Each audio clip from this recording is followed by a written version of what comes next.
cannot stop. You cannot give up. Most of you are happy to be losers part-time. You want to escape, but then that new video game comes out. I'll just play the video game. I'll just be a loser for 2 more weeks. Then I'll get back to trying to escape the matrix. It doesn't work that way because you jump in and out of complacency from I'm happy to be a loser and do loser things to I can't be a loser anymore. And when you jump in and out, you never get momentum. You cannot quit. You cannot give up. You need that momentum to break free. When a rocket is flying out towards the moon to escape the atmosphere, it doesn't fucking pause halfway up the sky, does it? No, it keeps going. You are the only person who can make this work, and you're also the only person who can fuck this up. If you want to give up, you can give up. This is your choice. You can do whatever you want. Your time's gonna come, but you cannot give up, you know. And this give me like crazy motivation. A lot of people ask me, you proud of something? I'm very proud of. I never give up. I'll say it again. If you don't fail, you're not even trying. My wife told me this great expression. To get something you never had, you have to do something you never did. Les Brown's a motivational speaker. He made an analogy about this. He says, imagine you're on your deathbed, and standing around your deathbed are the ghosts representing your unfulfilled potential. The ghost of the ideas you never acted on. The ghost of the talents you didn't use. And they're standing around your bed, angry, disappointed, and upset. They say, we came to you because you could have brought us to life, they say. And now we have to go to the grave together.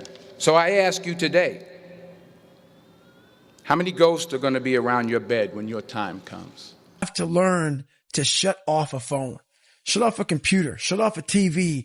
And it's okay to sit in a room by yourself in a chair and just think about you, where I want to be. Where do I see myself tomorrow, the next year from that? I don't care how I feel.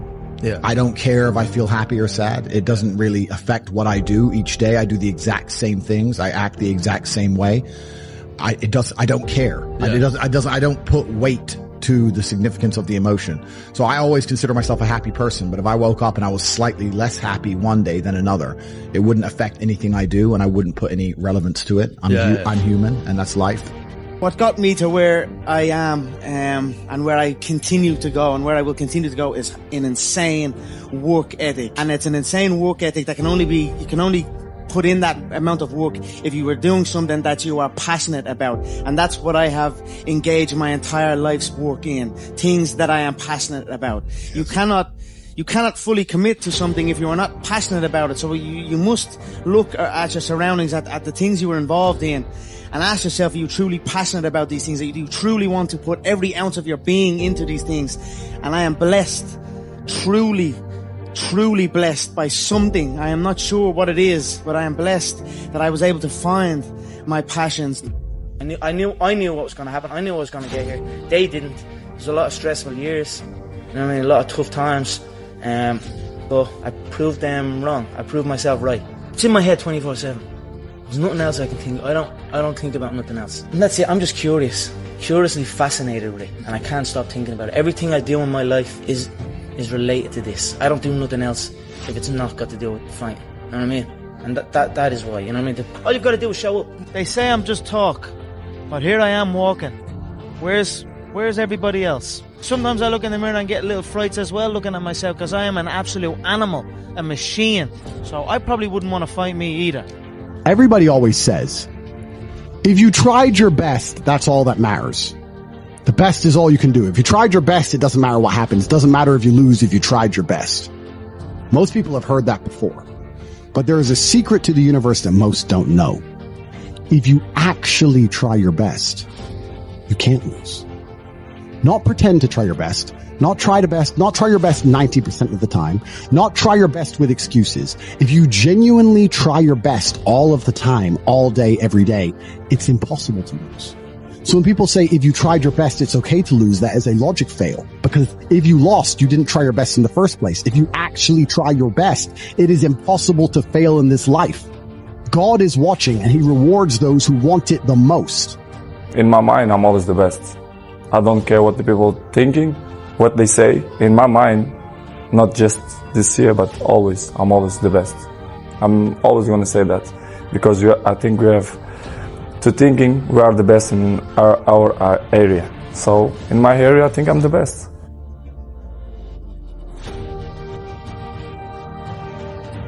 Do you think what makes you different to the others, to the next rung on the ladder, if you like, of very good players, is the dedication level that you put in?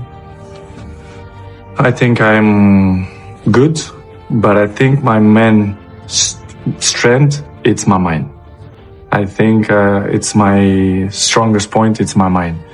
Pierce, the numbers, they don't lie.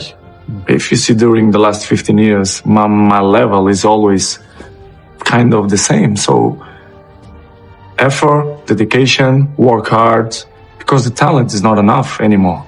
And if you're not dedicated 100%, you're not gonna reach the level that you want. For example, you arrive home, you had a lunch, you do it a quick nap, and you wake up, you play with your kids, and I have to go to the gym at least 30, 40 minutes, but this will make the difference in the end of the day, you understand? If you not do it that work, you miss one. The next day, it's 2 sessions that you lost. And I know in the end of the day, in the hand, they're gonna make a huge difference. Talent is not enough. I dedicate myself so much that this is part of me. Records is part of me. I don't follow the records. The records follow me, which is different. Are you addicted to winning? Yes, I am. I'm addicted to the success. Maybe sometimes I agree. Maybe I have bad image in the pitch because I'm too serious. I take serious. But if you really know me, if you are my friend, if you live inside to my house, if you share the day with me, you will know that I hate to lose. The people who call me arrogant, most of them, I like, one day to sit with them and to have a chat with them to see which way they see that I am arrogant. Because I think they have to sit with me, to speak with me, to know who is real Cristiano. What's your secret? Because you're showing no signs of slowing down, Cristiano. No secrets. Don't exist secrets. The secret is dedication and hard work.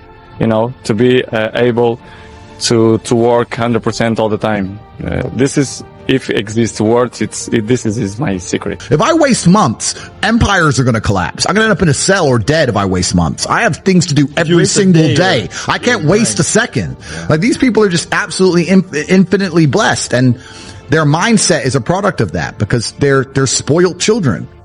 Absolutely spoiled children. If you're going through life with any other mindset besides a hyper competitive one, where you are capable of competing with some of the most dangerous men on the planet in all their forms, me and my network and also my competitors. If you don't have that mindset, then you have to understand that you are spoiled. You're spoiled by your reality, because there's a whole bunch of people out here daily who fail. There are men out here who fail daily, and they have yet to feel the true consequence for it. They fail to go to the gym when they know they should have gone to the gym. They fail because they forgot their keys and it took them 10 minutes to find them. They fail because they replied to a question they got sent on WhatsApp the wrong way. They fail because they didn't smile when they were supposed to. They didn't say please and thank you to that person who helped them. They fail because they didn't say hi to that girl who's looking at them out the corner of their eye. They just fail perpetually. They go through life missing every opportunity and just failing. And somehow we've built a society which is so soft and God is so giving and so graceful that they still have a place to eat and somewhere to sleep, and they're still surviving.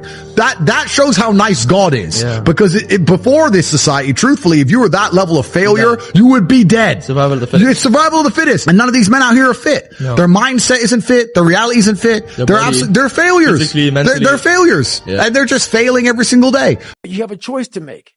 Do you want to sit down and go back to that guy you once were? No. So this is what it takes. It takes that misunderstanding of people, and they'll never get it because they were never David Goggins. So that is what it takes for me to do what I do. It may take you something differently. So for me, everything has to be in the studying. Everything has to be into this. Everything has to be in everywhere I am. It has to be there. Me, focus where I am. We're not proud of ourselves for the small accomplishments. What we need is this monstrosity of a thing to happen and say, I did it. Nah. There's a process that you have to go through, and patience is the process. And if we don't have patience, after a week, I haven't lost 30 pounds, man, I'm done. I'm over it. So that's what I found out with people, man. They're not patient enough to realize and to enjoy the moment, not live in it. Just enjoy it. There's no finish line in life, but enjoy that moment. Roger that, man. I lost 5. Let me go 10 next week. There's no fucking passion. There's no fucking motivation. There's no, oh my God, man, no. It's every day of your life just doing.